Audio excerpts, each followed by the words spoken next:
Welcome back. It's the Big Blue Banter, New York Giants football podcast. I'm Dan Schneier, joined as always my co-host Nick Filato. We're getting closer. It's April 7th when we're recording this. We don't know when you'll hear this, but that remains to be seen because there's a lot of content coming up and coming your way.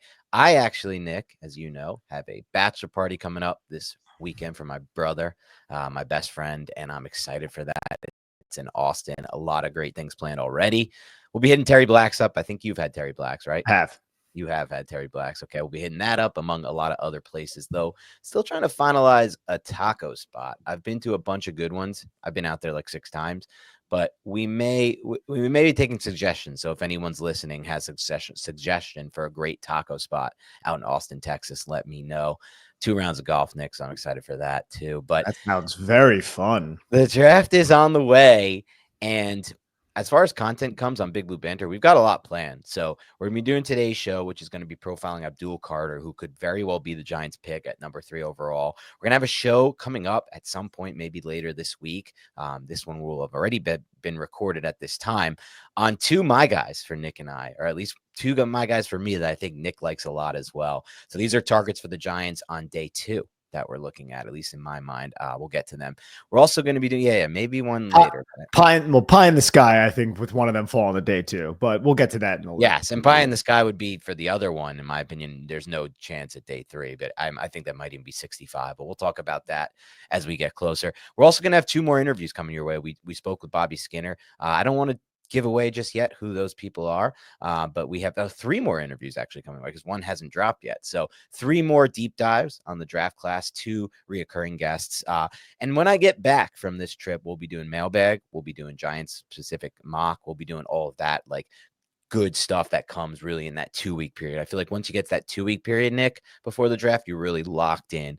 Content coming your way almost every day, I would expect. So keep it locked and loaded, and do us a favor before we get to today's show. Hit the like button right now. Whatever you're doing, stop what you're doing and hit the like button. And please comment in the comment section. You guys have been great. I'm going to be honest with you. You've all been excellent when it comes to hitting that like button and commenting. The Bobby Skinner interview we did got incredible amount of likes, views, and comments. Really helped us boost the algorithm. Profiles not doing as well, but I kind of expect that. Their profiles are not as easy to do, but they're important for us to do. They're not as easy, I should say, to jump off the screen, but they're important for us to do, especially when it comes to these are players the Giants will draft. So without further ado, hit the like button, comment, subscribe on all that good stuff. But without further ado, and this will be the final further ado, Nick, let's get to Abdul Carter. Could be in the mix for the Giants at number 3 overall. The Giants have brought him in for a visit. That's today, I believe, Monday. So they're serious about him. Art Stapleton has tweeted out that he believes if he's on the board at number 3, he could very well be the pick. If Travis Hunter is not on the board, and it seems impossible, both of them will be on the board, Nick. But not impossible. I guess the Browns could theoretically still take Shador, though that ship seems to have sailed. And then I think it was also Pat Leonard who tweeted something along the lines of he'll be the pick at 3, Abdul Carter. So definitely in the mix. Pass rusher out of Penn State, former linebacker. They converted to the edge this final season of 2024. Where do you want to start on Carter? Geez, where do we start on Abdul Carter? Let's just act as if this player selected by the New York Giants at 3, what that would do for this defense, what that would do for the simulated pressure package, what that would do to offensive lines, man. What would offensive line protections do if you have Dexter Lawrence crashing the pocket with Brian Burns and Abdul Carter, right? We said this before, but really put it into effect with that young secondary. If you want to protect that young secondary, if you want to ensure that Deonte Banks can be salvaged, if we believe that this asset is kind of on the downward spiral, which I'm not quite there yet, but it was a down year last year. One way to do that is to just boost your pass rush. You can drop 7 into coverage. You can run those simulated pressures. And I don't know if you've seen clips of Abdul Carter dropping into coverage. This dude is fluid. He sinks his hips. He turns effortlessly. Just an amazing athlete with great burst. Solid against the run, right? But his calling card is I'm going to win around the edge. I'm going to win as a pass rusher. And there are few players who can rush the passer like this guy coming out of college. Watching him with that 11, it's very easy to sit there and be like, oh, this is like Micah Parsons, right? And I don't necessarily love to do those types of comparisons, but when you do turn on the film, you see his effectiveness on the edge, and you can definitely extrapolate that skill set and say, if this guy continues to develop, that's the type of player you're getting. Now, could you imagine? And I know Micah Parsons talked about this too, not to talk too extensively on Micah. He talked about this offseason. If I had Dexter Lawrence, if I had a player like that, it would be insane. Now with Brian Burns too. And then we're not even talking about that former 5th overall pick that the Giants selected in Kayvon, who is still an above average football player, even though I know a lot of Giant fans are down on him. And I don't think he's lived up to the 5th overall pick either, but that's your 4th guy. If you bring a guy like Abdul Carter in, you're talking about, in my opinion, right now, I think the best pass rush in the National Football League, if Abdul Carter is on the New York Giants. I think you're right about that. And I think what it speaks to is how high you are on Carter as a pass rusher. And I don't see any real reason not to be. We can get to what it would mean with Dexter Lawrence. And yes, I want to make one thing clear before we get any further. There are some doubters when it comes to Kayvon Thibodeaux. I understand the expectation and bar was set high, but Kayvon Thibodeaux has really improved as he's gone through the NFL. And that's what you expect and hope out of a player who also entered the NFL young. His pass rush win rate was way up last year, as well as just some of the other metrics that kind of ascertain how a player does individually as a pass rusher. Now, we're still not watching an elite pass rusher with Kayvon Thibodeaux. I'm not sure we'll ever get there, but he still has that excellent burst off the line of scrimmage and that first step. And he's done a lot to improve his pass rushing, repertoire, I would say. It's still not perfect, but he's improved there. Now, as for Carter, I mean, we're talking about a completely different level pass rusher. I'll start with the thing that stands out to me first, Nick, and there's a lot that stands out to him when it comes to his pass rushing on tape. The first thing that stands out to me is his bend around the edge. And that is something that has really made careers for players. Von Miller was an example of that. I'll never forget that this is one of my first forays into draft, Nick, and getting really into an analysis of the draft. It was during the draft where Von Miller was selected.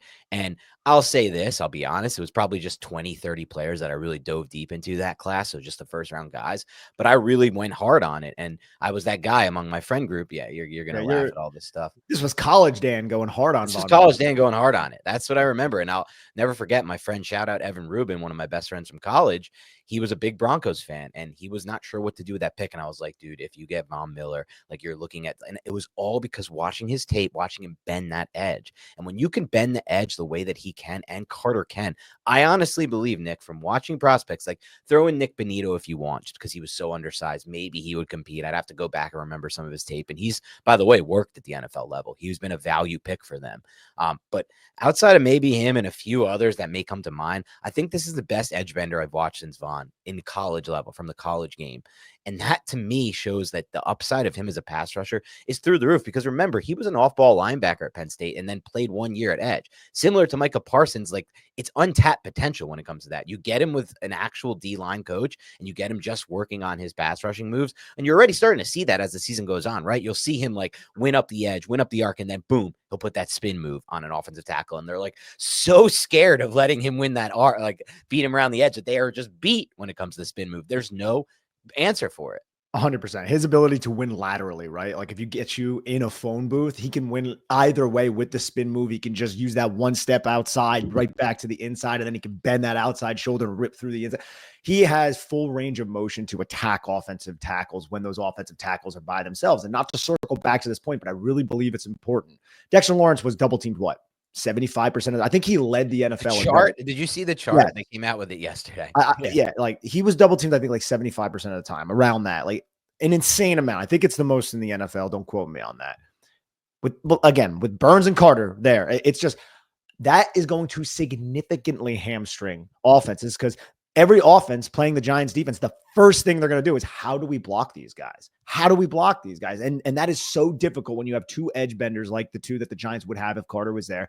And then the catalyst to the defense would be Dexter Lawrence. So you're going to have to get those double teams on decks. That means one of Burns or Abdul Carter is going to basically always be in a one-on-one situation, unless they align 12 personnel. Two of those tight ends have to chip and block, and then they have to block it all up perfectly all the time. And that's not even factoring in Kayvon.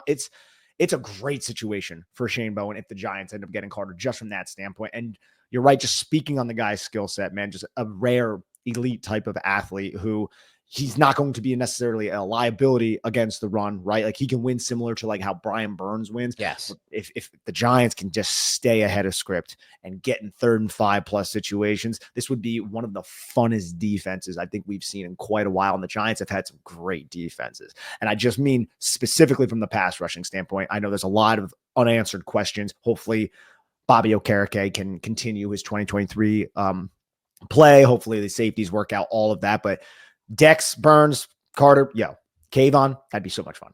And you're talking about like one aspect, which I totally agree with, right? Like Dexter Lawrence commanding those double teams, and then these basically advantageous situations for any defense with these one-on-ones on the outside. But what about what we saw on tape with Carter, and we know is going to be, hopefully, we hope that Bowen would recognize how valuable this could be. You have those double teams in the middle with Dexter Lawrence. You have the edge. You just leave it be Burns and Kayvon who can win in those one-on-ones. And then you have Carter lined up over the A gap or the B gap. And then what are you getting? Like, you watch him do some of these moves over the A gap and the B gap, these basketball moves that he has, this freakish athleticism. I mean, we're talking about someone with elite level burst, elite level speed, and elite level fluidity. He's one of the best athletes in this draft class, if not the best. It's him and Hunter, as far as I'm concerned, as the two clear-cut best athletes in this class. And no one really even comes close, in my opinion, from a just pure athlete standpoint. Maybe Jalen Milroe would be the only other guy I would put in the mix as a pure athlete. Those three really stand out to me personally. So now you think about that over the A gap and the B gap with those guys on the edge and Dex commanding those double teams. Like, the game that really stood out to me, and there's so much fun. There's so many fun games on his tape, but I was looking back through my notes and then rewatching some stuff today. I felt like the USC game, Nick. I don't know if you watched that one. That's a great game in general for that defense, but that one kind of showed just the pure weapon he could be. So there's an example of him dropping into coverage, getting a PBU that shows that and you could see it, like, he is fluid when he drops into coverage, and he's a weapon there. He will get those long arms in pass lanes like he did on that play and make a play. He has a pass rush up the arc where he changes directions to stop. Like, he's going full speed up the arc, and then he recognizes a bubble screen, and he's somehow able to change direction, stop on a dime, get out there and make the play on the screen. There's a zone read run, right? And here's the thing, like, I agree with you, like, right now, from just like the pure frame and size standpoint, and obviously, lack of experience, he's maybe not the best run defender, and there are issues and examples of maybe there are things that he can improve. But there's also areas of his game as a run defender that I think are already a plus. Like, when it comes to like that play against zone read, the instincts and the recognition, and then that backside pursuit, like you said with Burns, like, he's still a great run defender when it comes to that backside pursuit because of his freakish athleticism.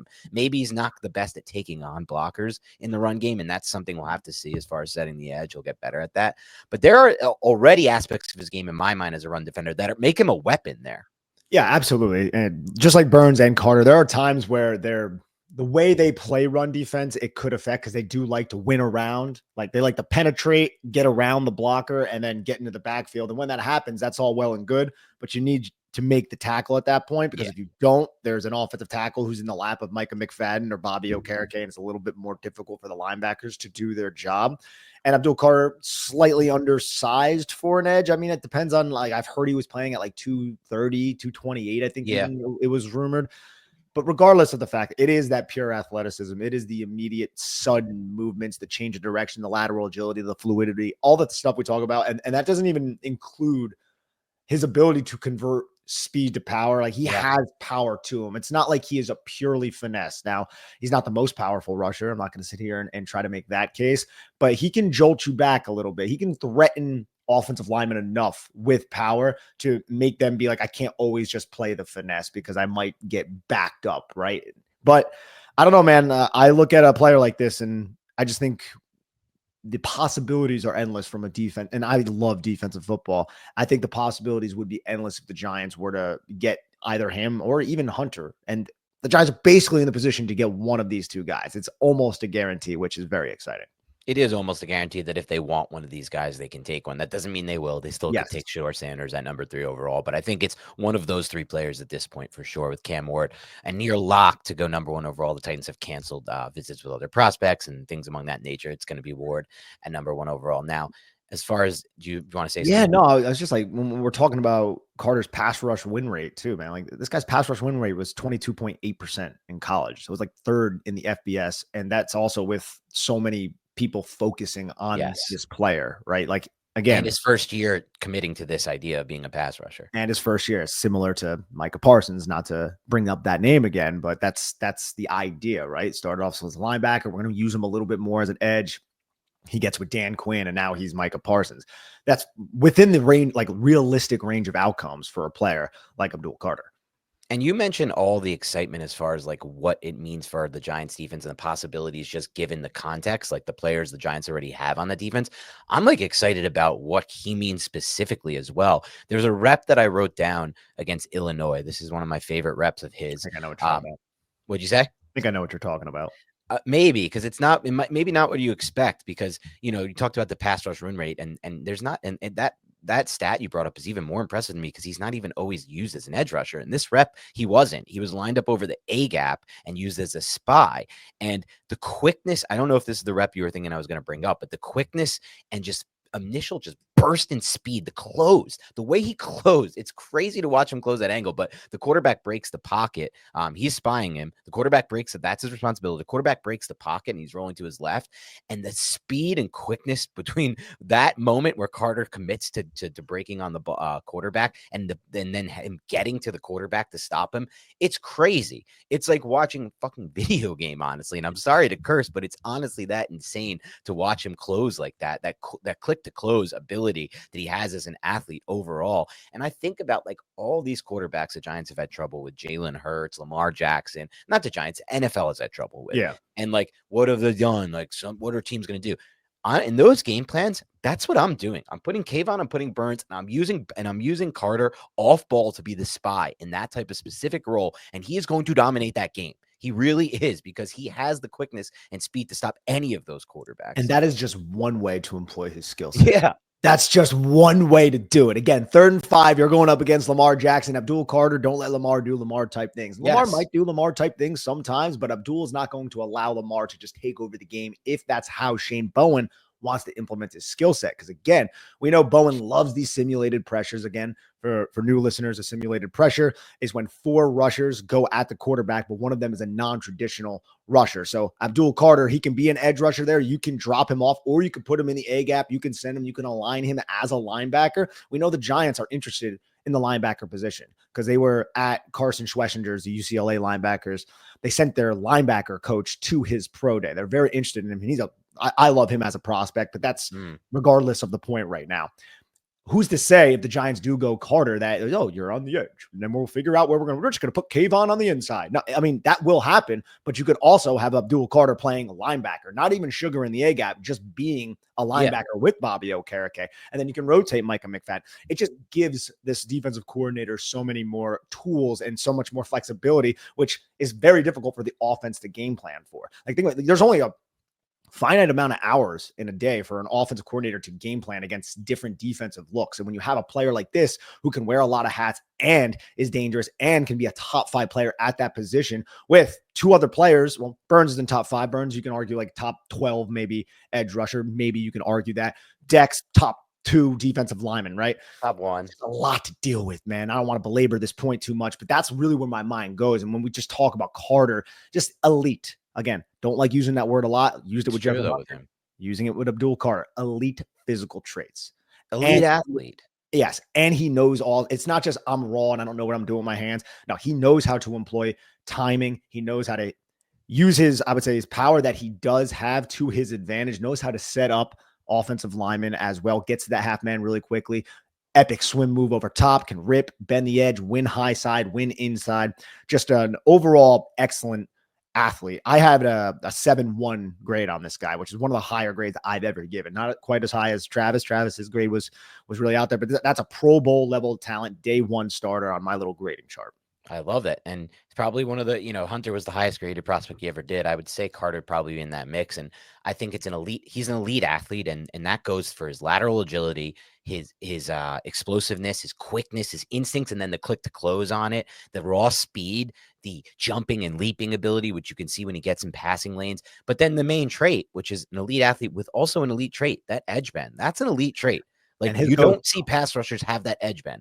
And usually that's the trait that leads to sack artistry. That's the trait that leads to these 15 sack type seasons that change a defensive structure and make it really difficult for an offensive line. Because look, if you have somebody who can bend the edge like Carter can and will be able to, and I don't think they'll use him exclusively on the edge because he's too good of an athlete and too good off ball to not use him at all like that. But when you do use him off the edge, you now have these offensive tackles really having, first of all, you might have totally like schemes having to slide protection to that side because there's no way to leave their tackle on an island. Their tackle just simply is not good enough. And that's going to happen a lot. Like there's a lot of bad tackles in the NFL. But also, even if you don't, you have these tackles taking these massively wide sets where it's like, okay, now what's going to happen in all that space that was created right there? Exactly. Have we seen a cleaner ghost move from a No. player And that was Kayvon's move, by the way. Like that was his, like that was the one that people liked out of Oregon. Yeah, but Kayvon didn't have this type of bend though. No, and I don't think Kayvon had this type of explosiveness either. Yeah. Like the ghost move, for those who don't know, it's you fire off the line of scrimmage, you're taking an angle towards the outside shoulder of the tackle, and you're prompting the offensive tackle to engage. You're prompting the offensive tackle to punch. And when the offensive tackle goes to punch, you dip that inside shoulder underneath. You get so low that the offensive tackle punches high, and now his weight is slightly going forward, and then you just tightly turn right around his ass right into the pocket. And you corner and you freaking annihilate the quarterback. And Abdul Carter did that against SMU, did it against USC, I think. And he employs it a decent amount, but those ones resulted in sacks. And you can probably find it on Twitter somewhere. Yes. But holy crap, it's so quick. These linemen to declare so early, and then it's like if they do, now he'll just rip that spin move on them, and they're so off balance and so not ready for that. Think about it from the offensive line's perspective, right? You're scared going up, like not scared, but you're concerned. Yeah, you are. Yeah, you're concerned about Abdul Carter's ability to beat you in a variety of ways. So if you think for a second you can dictate the rep and you can land a clean punch, you're going to do that. And Abdul Carter gets you to believe, yes, you can land this clean punch. And he's so good at just dipping the inside shoulder and maneuvering his body in a manner that's going to avoid the contact. And then after the offensive lineman misses, it's done. It's done. That offensive line does not have a running back or a tight end helping them. It's over at that point, and it's going to be a sack. Any of these, like the Giants with players like this, we know this when we had Strahan, the New York Giants, Usi Manura, when you had Justin Tuck. If you can get a 1st and 10 sack and then it's 2nd and 18 or something, that just kills the drive. I mean, Giant fans, we know this from the offensive perspective, right? Like this happened to the Giants so much, and adding another pass rush, man, you can never have too many of these. If the Giants were to draft Abdul Carter, I'm still sitting here saying, 34, man. Let's see if Derek Harmon is there. I doubt Kenneth Grant's there, but let's see if Harmon is there. Harmon probably won't be there either, but I'm still willing to pour more assets into that defensive line, lean into this strength. And then the next thing you know, man, we're watching some elite defensive football with an actual quarterback and a second-year Malik Neighbors, and this team could actually be exciting, which would be crazy. It's within the realm of possibilities that this team is going to be better than people think if they get certain types of players in this draft class that will help them win right now. And the coaching staff uses them well. Of course, there's all the other factors then have to come into play without a doubt. But when it comes to Carter, like what I love about him most is like there are going to be examples of him as an edge rusher. And when you're an edge rusher, things can go your way and things can also sometimes not go your way. A team can slide protection, take you out of a play, right? That's possible. A team can also have their quarterback understand pocket presence and step up through your pass rush around the arc. But he's such a good athlete, Nick, that there are ways to combat that. Like if you line him up over the A gap and the B gap, like I've seen him, that's when he starts to just let his athleticism take over when it comes to what I talked about earlier, that, QB spy play where he clicks and closes and just takes a play out, or when he drops into coverage and keeps getting those long arms to passing lanes, or where he just like has a clear path to the quarterback and can spy or stay in that game gap and then rush forward and just bat it past the line of scrimmage. I saw him do that a bunch of times where he'd move forward and bat the pass rather than kind of dropping into that pass lane, which he's still good. He's using those arms to get the pass done there, or just, a screen pass or anything thrown around the line of scrimmage that he can use his athleticism to then break on the ball and make a play. So I think he's like a weapon all around for a defense in that regard. And, I think about what you said with like just the different Giants defenses and how they've won in the past and what kind of player this can be. A case can be made that he is the most impactful player the Giants could draft in round 1 for the now. And that's over Carter, over Hunter, who we love. And we would probably take over Carter. And I'd say definitely take over Carter if we were given the choice. But Hunter is more of, I don't want to say a long-term play, but more of just like, there's other aspects to why we want him over Carter. It's a more peculiar situation when it comes to Hunter. It's more unique, but if I hear Roger Goodell's stupid voice come over and with the third pick, if I hear that and it's Abdul Carter, I'm celebrating, bro. You know, I am, even if it's at the expense of Hunter, I'm still very happy because I just know the possibilities of Abdul Carter, especially in this defense, as we've already said. But yeah, what is it? I think he just turned 21 years old. This is somebody who had 66 pressures last year. How many sacks did he have? He had 13 according to Pro Football Focus, but Pro Football Focus counts half sacks as full sacks. But just every offense trying to stop this guy could not. I can't say enough great things about Abdul Carter. I do think we should probably a little bit later on bring up maybe some of the concerns or why it may go wrong. We can get to that. Yeah, We'll but start with the missed tackle rate. I think that's the one that's most glaring to me. And as we brought up in the past, when it comes to missed tackles, this guy's missing tackles that she should have never even had a chance at even making. So missed tackle rate is very important. Like, let's think about like Micah McFadden in the second season. He took that step forward. He was missing tackles that he should have made, right? That's where it's like, you need to make that tackle, dude. And watching the film, you can discern which of those tackle attempts are. And then you look at some of the guys in this draft class, like Derek Harmon, for instance, the Oregon defensive lineman. He has a really high missed tackle rate. Everyone's like, yeah, his missed tackle rate is really high. And it's like, yeah, you want him to finish those plays, but he's in positions that like he shouldn't be in because he's so freaking talented. And those tackle attempts are very difficult to make. You want him to make them, but like most defensive linemen aren't even putting themselves even near the position to make a tackle. So like there's context there, in my opinion. True. And it's similar with Abdul Carter, but to be fair, 16.7% this last year and then 28.1% in the previous year. I want that to be cleaned up a little bit. Absolutely. And then for me, he doesn't have, like I said, he can convert a little bit of speed to power. You can see that. I wouldn't say he's a power rusher. I think his power, like he's not somebody who's going to run directly through your chest. He is somebody who's going to win a little bit more to one side or the other, a little bit more of a finesse. I think he could set you up a little bit with power, but against 30-year-old offensive tackles in the NFL, I don't think that's going to be a path for success immediately. So he could maybe add a little bit more to that, a little bit more of that style to his game. But right now it's a little bit more finesse and savvy. Again, I want to talk about like it's not just, hey, I'm an athlete out there. He's smart. He knows how to employ his moves, which is something I'm always looking for when I'm evaluating an edge rusher. Hello, ladies and gentlemen. Look, we all love to work out. The summer's coming around. You want to look good in your bathing suit, but in order to enhance your workout, you want to go and use MitoPure from Timeline. This is a great product. When I started using it, it makes me feel stronger, gives me more energy. I recover quicker. I'm in my 30s. I still have the energy to work out. And if you want that energy, you really should give Timeline's MitoPure a shot and work it into your routine. The great year of 2025 is your year to be the best, most energized, most revitalized you. MitoPure promotes cellular renewal and mitochondrial health to address common signs of aging at the root. MitoPure is the research-backed innovation that unlocks your fullest potential. Timeline is offering 10% off your order of MitoPure right now. So go to timeline.com/banter. It's timeline.com/banter. That's TIMELINE. Yeah, I'm with you on light in the pants.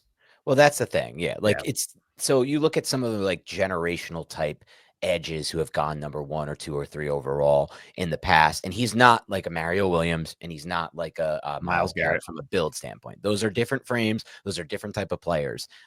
But he offers, in my mind, things that those guys don't offer. Like if you play Myles Garrett or Mario Williams over the ball in the A or B gap, you're not getting the same level of playmaking ability that you're going to get from Carter when it comes to dropping or moving forward. It doesn't matter which direction, or honestly moving laterally. That's how good of an athlete this kid is. The quickness, the burst, the lateral agility, and the length in some ways. Those guys are long players, but I wouldn't put them in those positions, and their coaches haven't either. Those are on the line of scrimmage players. But of course, I mean, you think about like what has plagued the Giants, and at times with these edges, whether it be Kayvon or Ojulari, it's can you set the edge and can you be really good at the point of contact on the edge? I don't think drafting Carter solves that problem. Yeah. I think that's where like Golston comes in, right? Yeah. Like players like that. And Shane Bowen would have to get creative with how he wants to employ his his players. Because I mean, if you're taking Abdul Carter off the field, you're setting yourself up more than likely for some passing attempts, right? Which could really alter the chess match between the offensive and the defensive coordinator, which isn't necessarily an issue because the Giants still have other pieces like Dex who are going to be out there and Burns who are going to be out there who can get after the passer. So I'm not necessarily using that as a negative, but it is, I think, another interesting wrinkle to this type of draft pick. The Giants, I still would want the Giants to get that firm edge setter because that's not necessarily Carter, and it's not really Brian Burns either. That's not Brian Burns. I think Burns is a better run defender than people maybe give him credit for, but I wouldn't say he is a great one, or I am even like, I'm hesitant to even say he's a good one. And if he is a good one, it is, I'm going to win with my backside pursuit. I'm going to win with my pursuit. I'm going to win around your edges. When's the last time the Giants had I'm going to stick my feet in the ground and I'm going to land both hands. I'm going to jolt you back and I'm going to like get my head. I'm going to peekaboo. I'm going to play peekaboo with you and I'm going to get that running back. The Giants they haven't had that. I don't feel like for a while. I think Kayvon has done that, but I wouldn't say like he's great at it. You know what I'm saying? Yeah, I know exactly what you're talking about. They haven't really had that. Like the last player to me that did that was like Justin Tuck. Yeah. And then a different era, different defenses. But I watch other defense. I think like Golston could be that. Johnson Maybe. Golston. Yeah. Yeah. I think a player like he's somebody he's big enough, right? Like he's like 6'5", 6'6". Like Jahad Ward had the frame that you wanted, and he did that to a certain extent, but he was so uninspiring in other aspects of his game. Yeah. And I think that's what they hope Boogie Basham might be able to like provide them at times, but he was just not that kind of player at all. It was just like a gamble based on their previous draft evaluation. So they've kind of remedied just not putting those types of guys on the field already with the signings of Golston and a few of the other depth players. That now it's like adding this to the mix. What would that do for the defense? And we've already talked about just like how dominant defensive fronts have made such a difference in the NFL over the years between the Chiefs and the Eagles and these teams that are consistently winning football. Even the Bills have done so much to add to their defensive front to help them win football games. The Bengals, during their year they made the Super Bowl, their defensive front was one of the main reasons they did it. BJ Hill had a breakout, Trey Hendrickson had a breakout, and they were playing great on that side of the ball, which allowed Anarumo to do things on the backside of the secondary that made him look like the next great coach in the NFL. And then he fell off. So it's like that D line makes such a difference. When you win in the trenches, it makes such a difference. So there is a case to be made that like Carter ultimately could be a better pick than Hunter for where the Giants are at right now. I agree. I agree with everything that you just said. Yes, absolutely. And I just think about this from a human perspective as well. Every quarterback that is like playing this team would be like, yeah, like every offensive line coach. What the fuck are you gonna do? Yeah, exactly. Like I got 97 Burns and Abdul, and I've made this point so many times, so I don't want to beat this dead horse, but it like from a human perspective, that gets me really excited, and also just the potential of Abdul Carter, because right now, again, he's not raw. He knows how to use his hands to a certain extent, and then he could win high, so he can win in any direction. All this stuff we already talked about, but if you're like, I think the ceiling for this pick is arguably like a defensive player of the year type of player. And we already have one of those guys. So it's like, whoa. Like I think about it. So like when I think about that evaluation of Von, it was so long ago, Von Miller. I think Von Miller's edge bend was better than Carter's, even though I think Carter's, like I said, is the best I've seen since then, maybe. But that doesn't mean better than. But I think there are other aspects of Carter's profile that are better than what Von Miller's were coming out. I think he's a better athlete. I think he's more sudden. And I think maybe, just maybe, he's as fluid, if not more fluid. And that doesn't mean edge bend, just fluidity in space. I think he's probably more fluid than Von Miller in space. Now, going forward, that's a different story. Like Von Miller was We're talking prime, not like injury version of Von Miller that we've seen lately, like the Broncos version, the Super Bowl version. Like Von Miller in his prime was like few players can win high side and bend through contact like Von Miller. I kind of feel like Carter could get to that level potentially. Possibly, yeah. I think Von is also a little bit more sturdy a little bit stronger, maybe than Abdul Carter, like at the point of attack. But overall, like you can't, like we're sitting here talking about a lot of his wins were untouched. Von Miller, like I feel like that's true. I think Abdul Carter would be very, and Abdul, his ability to just win instantly off the snap, right? And it's not even with like the ghost move that we talked about. He can win with like swats, clubs. Yep. He strings moves together as well. He can year one of being a pass rusher full time, really. Yes, exactly. Double hand swipe, arm over, move to the inside, win with rips outside. Just a lot of different ways to beat offensive linemen, and he's gonna have one-on-one matchups. It's going to happen. Yeah. And Giants don't need to blitz that much, but they could if they want to, right? They won't need to. Yeah. They literally won't need to. If they put this guy on the roster, they should be able to. And we talked about this a little bit with Bobby Skinner when we had him on the show, Nick, what was that, a week ago? They should be able to, and we'll see what happens with Bowen, but they should be able to do a lot of things on the back end. And he should be able to get creative as a defensive coordinator. He should have all the flexibility in the world to do so much with this defense schematically, knowing that I don't really have to blitz. And he doesn't really want to blitz. And if you want to blitz, though, you can, right? Like if you 3rd and 6, say, right?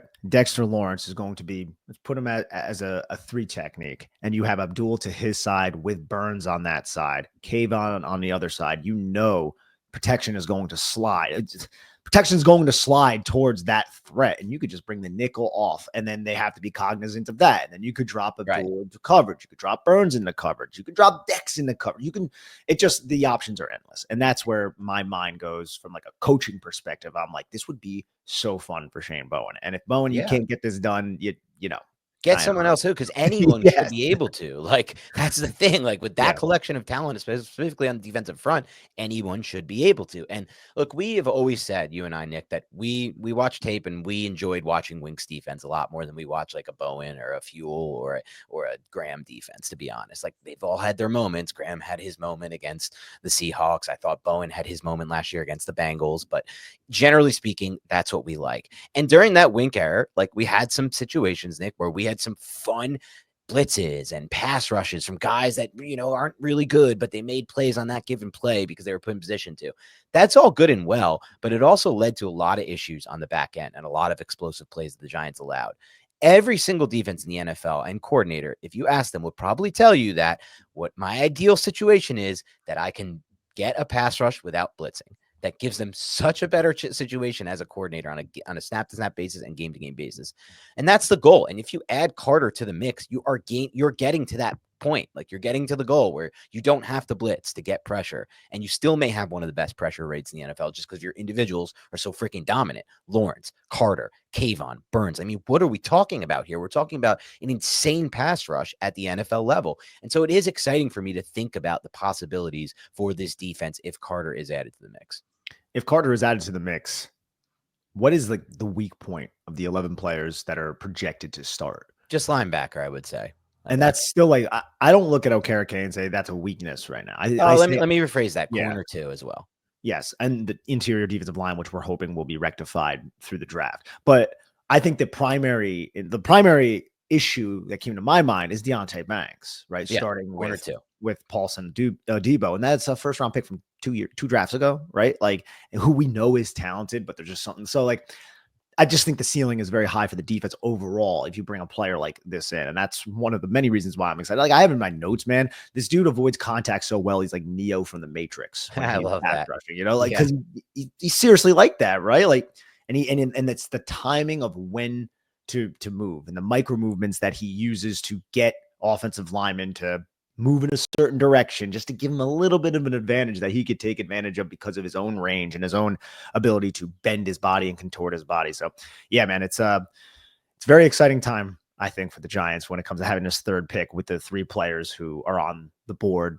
One of them is going to be there. And I want to knock on wood. I'm not going to say that because the Giants have disappointed me in the past, right? Giants have disappointed me in the past, but if it's Carter or Hunter, I'm going to be a happy man come draft day. Yeah, I think so too. It's pretty clear cut, which is why I think we're seeing reports now that the Giants are going to take one of these 2 players because the Giants are in a position where they lost enough games, even though they did win that Colts game, to get one of these 2 players. And these are the 2. Like, it is what it is. It's so clear and obvious that these are the 2 best prospects in the class, taking out the quarterbacks for a second. Now, that doesn't mean you don't take a quarterback. Sometimes you have to take a swing on a quarterback that is worse graded than these top prospects, and that's what the Titans are going to be doing, by the way. By taking Cam Ward over either of these two players, they are not taking the best prospect in this draft, and that's pretty clear and obvious. We like Ward. We like his upside. We also said he'd be the QB4 for us in the last 2, if we combine the last 2 draft classes. That is not an example of someone who's a better prospect than Hunter or Carter. But I want to ask you this before we get, I had a few questions I want to close out, but I want to ask you this. As far as Hunter versus Carter for the 3rd pick, in your mind, who's better? Like, what would you rather have in your defense? Somebody like Hunter, who, if all things go well, and I do believe this is still a possibility, depending on what he can get NFL Yeah. coaching wise and development wise, he could be a corner that could lock down half of the field. Not necessarily because people are like, oh, this is Surtain in coverage, because they're like, oh, he's getting damn good in coverage. Plus, if we throw it his way, he could pick six us at any point. And now you have a corner who shuts down half the field. Or someone like Carter, who, we've seen with Von, the Broncos won a Super Bowl because of, in a lot of ways, because of Von Miller. Yes, there were other pieces on that defense, but a lot of the players who were signed that free agency that offseason when the Broncos won the Super Bowl, they ended up being busts in the place. I remember there's a D tackle they had who had great numbers this Super Bowl year with the Broncos, who ended up sucking. I think even the Eagles might have signed him. And just like not sucking, but not living up to the hype, and other examples of that because of what Von does for your defense when you have to account for that on the edge every play. Yeah. So what are your thoughts? Who could do more? Who could do more? In a ceiling situation for both. I think the edge rusher could do more. Okay.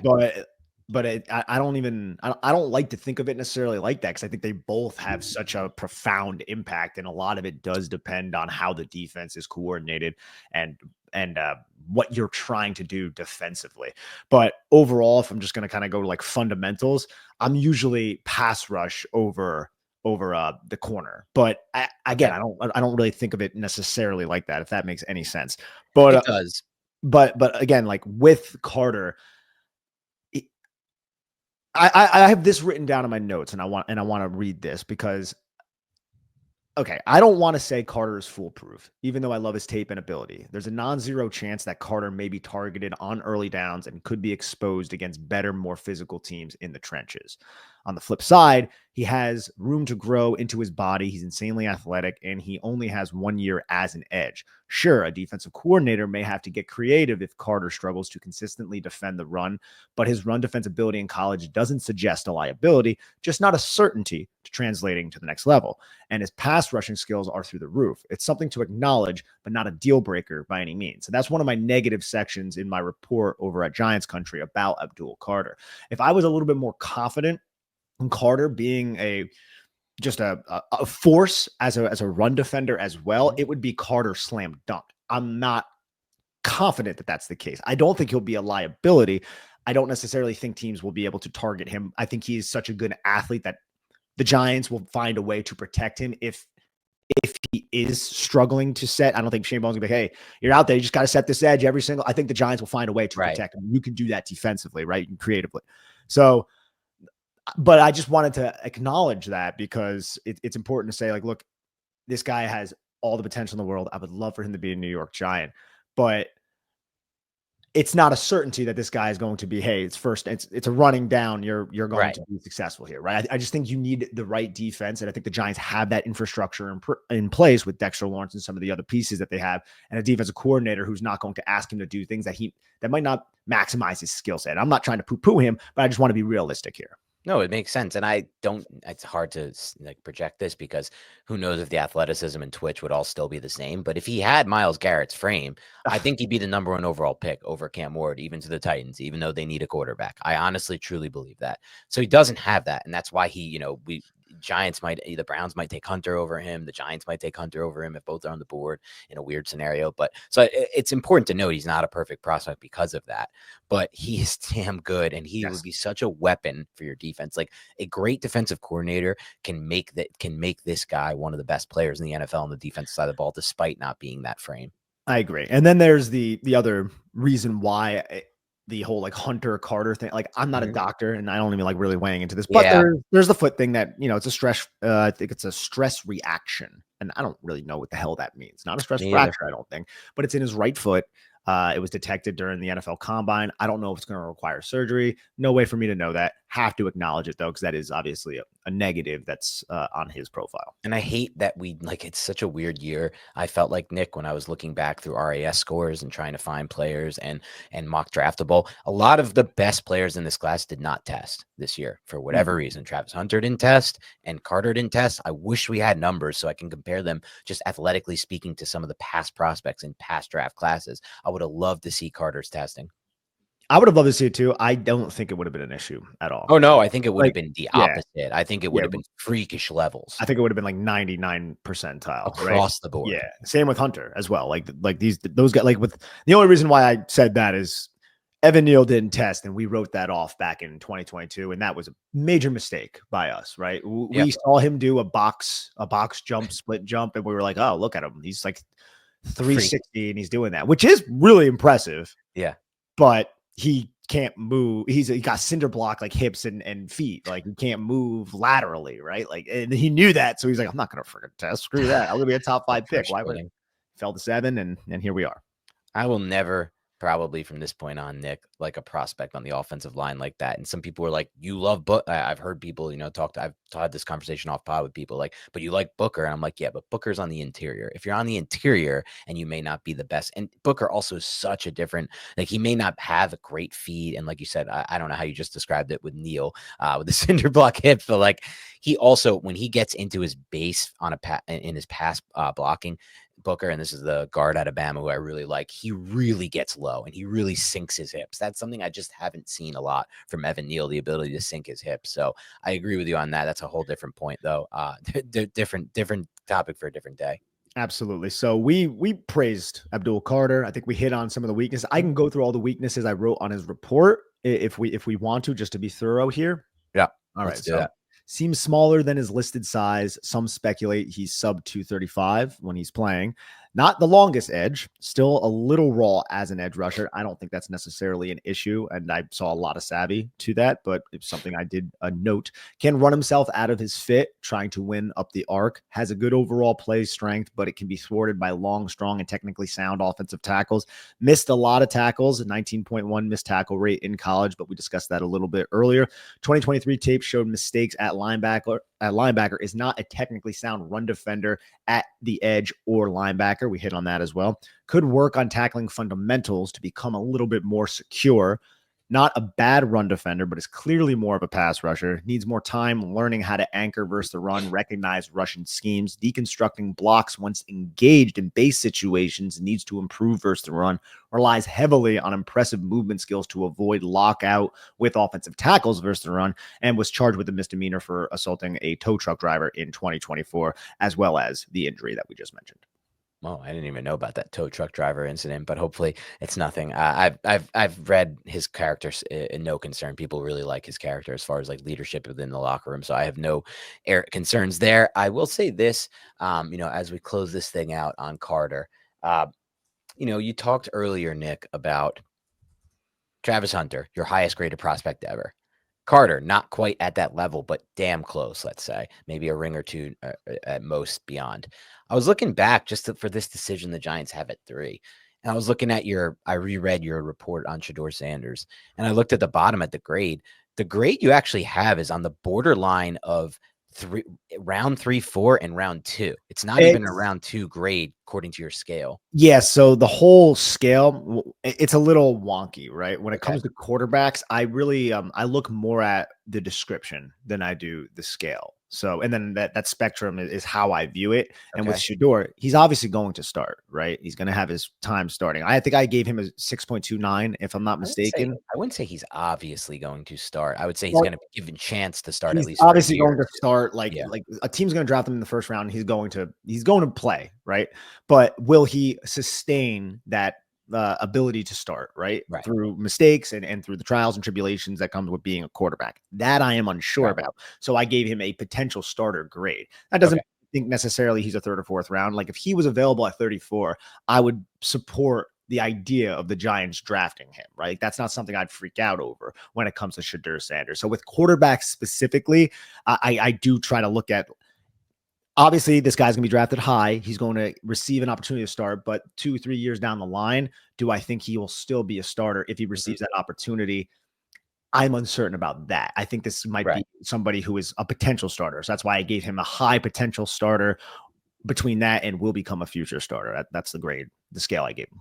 That's fair. Yeah. Because even some guys who have lost that ability, like Bryce Young, got it back by, winning. Exactly. So I think like Bryce Young is a good example for what I think Shedeur Sanders could be from that perspective. And I think their skill sets aren't too dissimilar, to be honest with you. Agreed. But yeah, I would say like Bryce Young lost it. Everyone wrote Bryce Young off, but he was able to gain it back. And Bryce, he looked nice at the end of the season last year. So hopefully he can continue to ride that. But he was right there where Andy Dalton was like starting over him. We're like, oh, yo. And that's what Bryce was able to do by the way. I watched a bit of Bryce tape this past year. He was able to tap into what made him what some believe was a special prospect at Alabama. That's all anticipatory throwing. Like, you watch some of those plays with Carolina, he was getting the ball out early, on time, and before receivers are out of their breaks, more than a lot of these quarterbacks do. And I thought Bryce did that better than Shador. Much better on his tape at Alabama. And that's the problem with Sanders for Nick and I think both. Like, when we watch the Colorado tape, and I know a lot of people are, how could you not like Sanders? Like, these people who don't like Sanders, a lot of people suggest just don't watch the tape.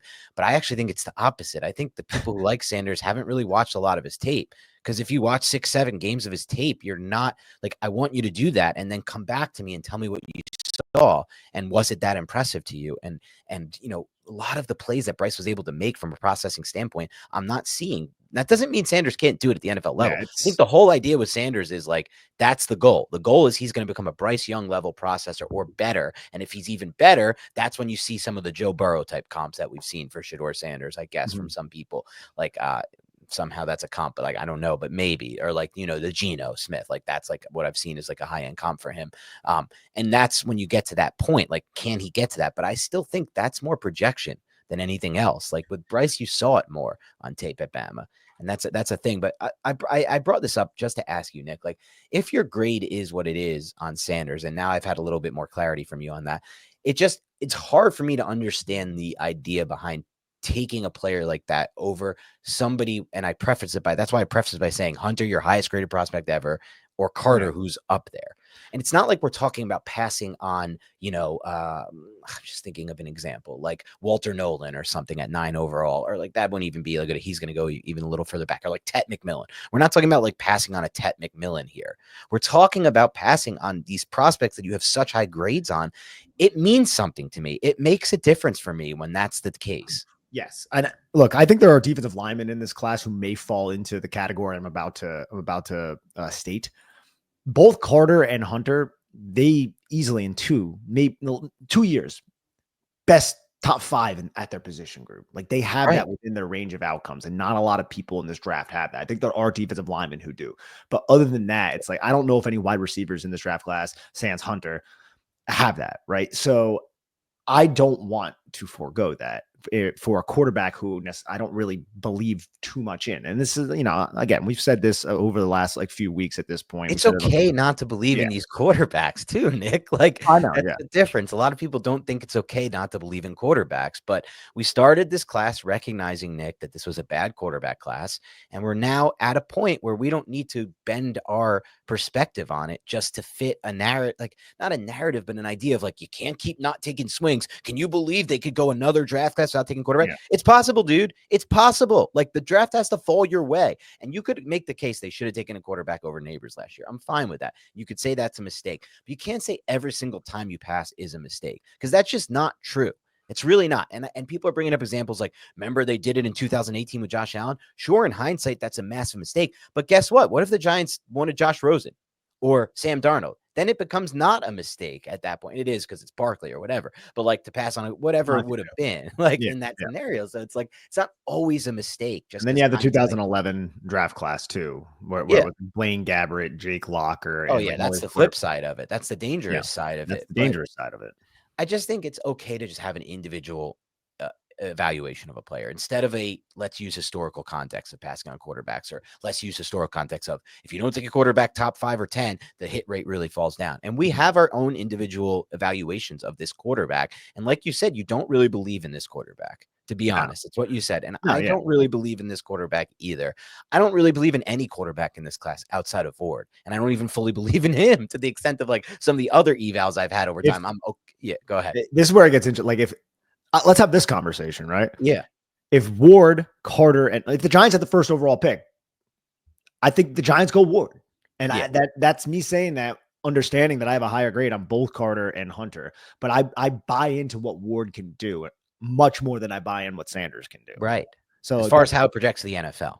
As far as how it projects to the NFL and the success and the ceiling and all those things, everything that we've talked about over the last like month or so when it comes to these quarterbacks. So But if the Giants didn't believe, like, again, it really depends on how Dable and Shane, and this is another thing that's kind of unfortunate, is these guys have a tenuous hold on their job right now. And we're saying, like, what are your thoughts on this quarterback, especially with the quarterback position? How do you feel? And if they love Shador and they draft him, and they'll take him at 3.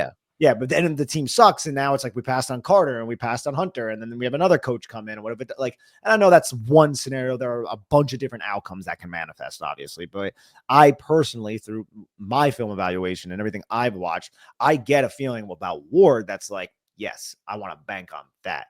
I don't get that with Shador. And I don't think it's just because he had a bad offensive line. I definitely don't think that helped. There are reasons why I do appreciate Shador. And I think, again, at 34, I'm not saying it's a slam dunk, but I would be like, I would entertain that. I'd be fine with that. But at 3, when Carter and Hunter are there, it's just that's a tough sell for me. And it's, it comes down to what you said. Like, if you don't fully believe in the quarterback, that's why you don't even think it's fully like the most slam dunk thing in the world at 34. And I don't either. Like, because I don't need a quarterback if I don't believe in one. That's my difference. Like, yes, you're not taking a swing. God forbid, like, we keep not taking swings at quarterback. I get the frustration with that. Absolutely. But there's so many of these quarterbacks fail. They're just wasted picks. Purely wasted picks. Like a guy like Shuck, who I kind of like some of, Nick, I have no real interest in drafting him unless it's day 3. I don't want to pass on the players I can get at 65 and 34 to take a chance on that. I just don't. I don't care. Like, I can go through this year with Russ and Jameis and be fine with it. Yeah. And look, conjecture on this pod. We're podcasters, bro. Like, Brian Dable's on the board with Shedeur Sanders. They're going to know so much more than we're going to know when it comes to how can this kid be coached? How does he learn? All of the things that Dan and I will not know. We're just evaluating the tape. The film. So we're not just evaluating the film, though. I want to make that clear. We're evaluating the film, and then we're projecting it to what we think works in the NFL based on the countless hours of tape we've watched of NFL teams. Not just the Giants, but every team that's played the Giants, and then other games that Nick and I have watched. 100%. Of course. But my point is, like the coaching staffs, as we all know, they're going to have so much more information about things that are so important to what you just said. How does this translate into the NFL, right? We can just base it off of what we've seen, whereas they can ask them questions to see their decision making and what they've learned and all that kind of shit that we saw at Hard Knocks. And by the way, like, it's a good point you bring up, because when it comes to Sanders, the Giants draft him at 3 overall, Nick, or trade back into round 1 to get him, let's say. It's because of what you just said. It's because they're so impressed with what he did in front of the board. And that's his whole profile. Like, the 2 ways that Sanders ends up being a much better pick than people expect him to, or worth the 3rd overall pick, is 1, he's an incredible anticipatory thrower at the NFL level. And they knew that because they got on the board with him and they said, okay, I know it didn't happen all the time on film with Shurmur and his offense, but that's mostly because that was the offense that Shurmur had to build because of the second point, which is your offensive line was so bad and you had no run game. Those are the 2 ways where I think Sanders works. Like, Sanders could be a much better NFL quarterback than college quarterback. I do believe that's a possibility. And we could both look very wrong about this evaluation. Very, very, very wrong about this evaluation. I'm cool with that. That's the case. Egg on the face, baby, right here. Of course, it's quarterbacks. Like, you're going to miss some, you're going to hit some. And like you just said, we don't have all the information. But that's the way I foresee him being. Like, at that point, Nick, he'd be a better pick than Cam Ward, I think, even. If it's like, well, we just built this system for him because our O-line was so bad and we had no run game, and that's why you see all this shit. But when he finally gets a real system that can accentuate his anticipatory throwing and strengths, look at what he can be.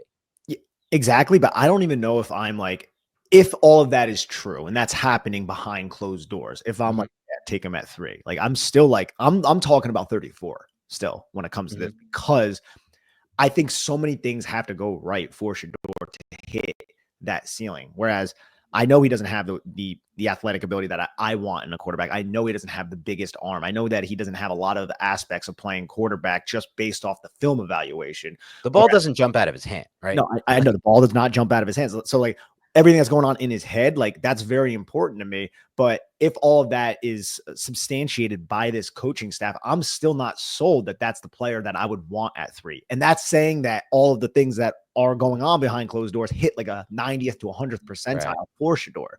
So that's where I'm at with Shador. But that's why I'm like, at 34, if all of those things do go, yes, I can entertain it. That You understand what I'm saying? Yeah, and I understand exactly what you're saying. And it's funny for me because it's like all the things that originally some people thought we'd be off on Sanders or have questions about, the off-field stuff. It's actually the stuff I like the most about Yeah, Sanders, his I don't really, leadership. yeah. No, but it's almost the opposite for me. I think he's like exactly what I want in a quarterback. Yeah. Like his confidence, his leadership, his toughness. Those are all things I like about He's Sanders. got a quarterback face too, bro. It's a big deal. All Yeah, those, I don't even know what that means, but he's got okay. a good smile. He can talk to the media. I think he'll be fine with the New York Yeah. media. Like I think I'll understand how to handle that.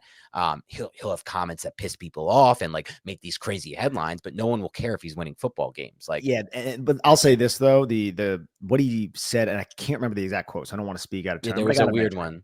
Well, he like kind of like blamed his offensive line a little bit. He blames the offensive line, and then recently he had a weird comment, I believe. I forgot what it was. Somebody tweeted it I to don't me. know if I don't know if I trust him with the media as much as that because of those comments back at Colorado, but I'm hoping that with his dad being who his dad is, he'll be well trained, understanding that he's in the New York market and just being a little bit more savvy and chalking up the college being a college kid and being very frustrated because they're losing football games and he's being talked about as this first round prospect. And to be fair to Shedeur Sanders, there wasn't a lot he could do sometimes behind that. That offensive line was very, very bad. But when you sit there and you publicly throw them under the bus, that is an indictment on your leadership. But you're a 20-year-old kid or whatever you are. So I can try to overlook it, but I don't like that was even there to begin with, if that makes sense. Agreed, but he makes up for it in my mind by taking hit after hit and getting up and showing his guys that I will take these hits for you, the offensive line that is, or any of his teammates. And it's funny, Nick, because like I have no questions when it comes to that or